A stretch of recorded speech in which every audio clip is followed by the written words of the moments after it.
I remixed Doja Cat, and in this video I'm going to show you how I did it, how I got the acapella, how I mixed it, how I mastered it, and then I'm going to give you the remix at the end. But first of all, watch this clip of me dropping it at EDC Orlando.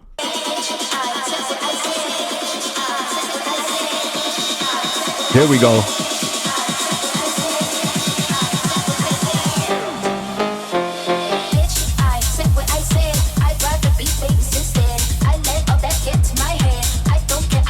So I was on a long flight getting my set ready for EDC, and I thought, what are the most popular songs in the world, and could any of them be a house record?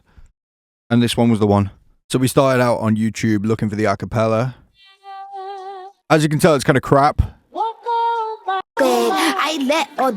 Someone's made it like a DIY acapella. There's loads of artifacts and shit noises in the background, and I tried putting this into my project, and I realized that the noises were just so bad that it wasn't going to be possible. So I then used this really cool website, which I'm not being paid by, and I used a Doja Cat AI generator to make it sound more like Doja Cat.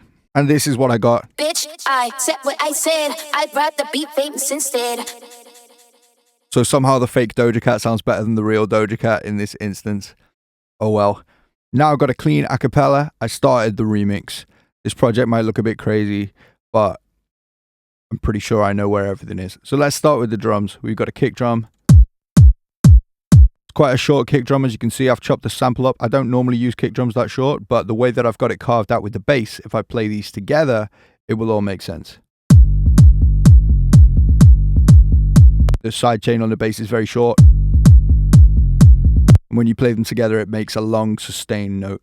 So this bass groove runs all the way throughout. Quite an aggressive kick drum as well. I got some double kicks in there because tech house. I've got some noise running all the way through, and I've got a drum groove.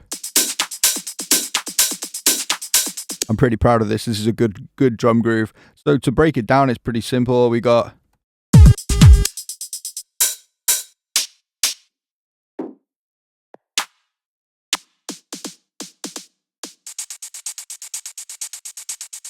play it all together. It's grooving, it's grooving. I got a load of white noise, build-ups, breakdowns. Pretty straightforward. Some more white noise. And then we get to the fun bits, right? So we've got this cool synth here, which is actually something that I've resampled from one of my old projects. I actually break all my projects down into sample packs. And I did a remix of God is a Dancer a few years ago, and I made this stick sound.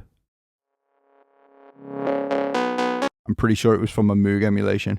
But yeah, I've played it in sampler, effected it, and it's right here. So that is like the main feature before the track goes into the drop.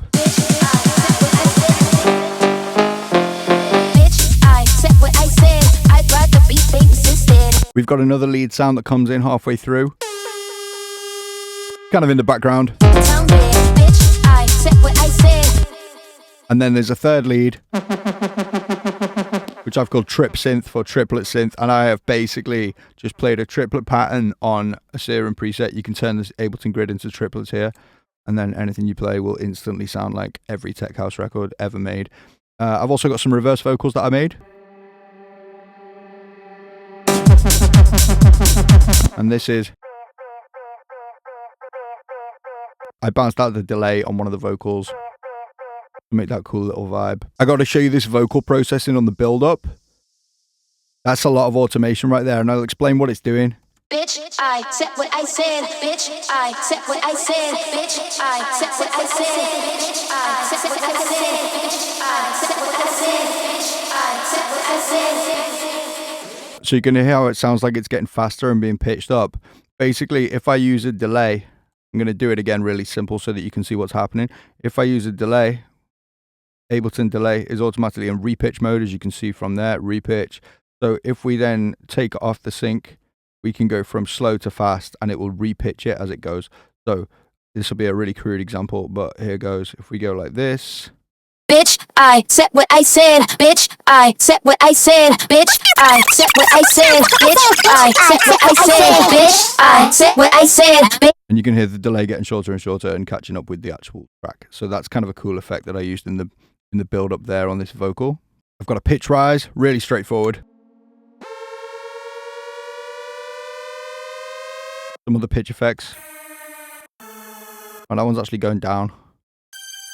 String. String. Weird sound that I recorded off a reverb tail of something. I also put one of my own tracks in the bottom of the project as a reference. So I made this, well, according to the file name, I made this in 2022 and I play it in my sets quite a lot, so I know that it sounds good. Now it's got a similar type of vibe to this. So what I'll do, I'll create a new audio track at the bottom of the project. Normally it's routed to master, but if you route it to external out, then it'll skip all of your master processing, and then you can do turn it off, play the track, and then if I hit this solo button, then I can switch between the two.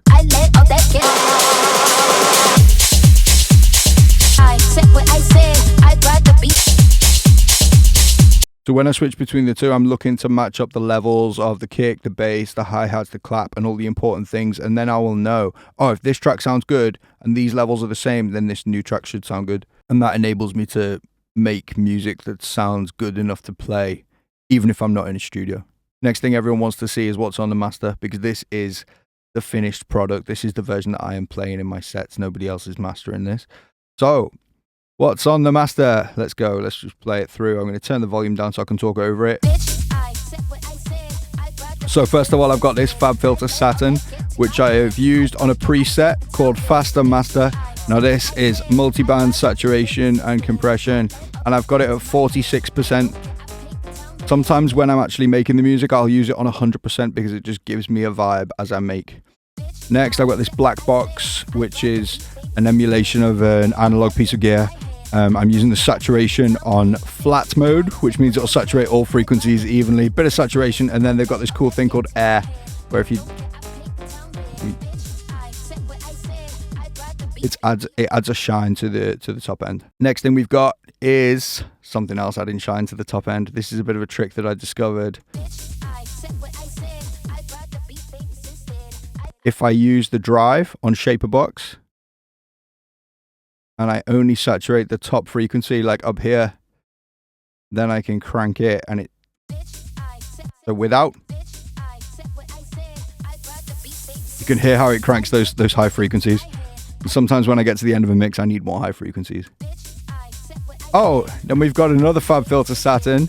I'm pretty sure I'm just saturating the top end with that one. You can see that one's red. So I've given that one some drive in that frequency. I obviously decided the track needed more of that. And then we've got the limiter.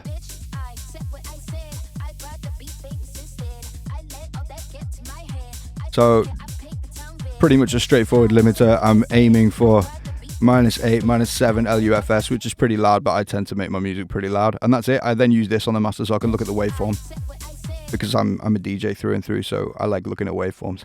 So that's pretty much the track. Now what I've done is I've exported all the samples that I've used when making this track, and I've put them in a sample pack, which you can get right now on jameshype.com/store, and you can get 50% off for watching this video, because here's the link. And because you are gang, here's a link to download the remix.